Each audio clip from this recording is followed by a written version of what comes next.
ముద్దు పెట్టబోతే నాలుక కొరికేసింది ప్రేయసి. నాలుక తెగిపోయి హాస్పిటల్లో చేరాడు లవర్. దానికి సంబంధించిన బ్రేకింగ్ న్యూస్ చూస్తున్నారు. చివరికి లవర్ పైన కేసు నమోదు చేశారు పోలీసులు. అసలు ఏం జరిగింది? ఆ అమ్మాయి నాలుక కొరకడం ఏంటి? ఆ అబ్బాయి మీద కేసు నమోదు చేయడం ఏంటి? కేసు నమోదు చేస్తే అమ్మాయి మీద కదా, అవును అమ్మాయి మీద కదా కేసు నమోదు చేస్తుంది. ఇది అందరికీ వచ్చారు. మనం దీనికి సంబంధించి డీటెయిల్ ఇన్ఫర్మేషన్ మాట్లాడుకునే ప్రయత్నం చేద్దాం. వివాహితుడు చంపితో గతంలో యువతి ప్రేమ వ్యవహారం నడిపింది. అయితే ఇటీవల యువతికి మరో వ్యక్తితో పెళ్లి నిశ్చయమైంది. గుర్తుపెట్టుకోండి, ఈ యువతికి మరో వ్యక్తితో పెళ్లి నిశ్చయమైంది. ఊరు చివర చెరువు దగ్గర యువతిని వెంటపడ్డాడు, వెంబడించాడు ఈ చంపి. బలవంతంగా లిప్ కిస్ ఇచ్చేందుకు ప్రయత్నం చేశాడు.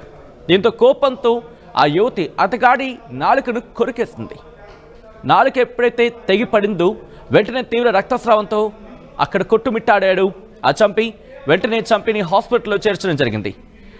ప్రస్తుతం ఆ యువతి కంప్లైంట్ ఇచ్చింది. చంపిపై కేసు నమోదు చేశారు పోలీసులు. ఉత్తరప్రదేశ్ కాన్పూర్లో ఓ గ్రామంలో ఈ ఘటన చోటు చేసుకుంది. విజువల్స్ మీరు చూస్తున్నారు. ప్రస్తుతం అతగాడు చంపికి సంబంధించిన విజువల్స్ మీరు చూడొచ్చు. హాస్పిటల్లో చికిత్స పొందుతున్నాడు.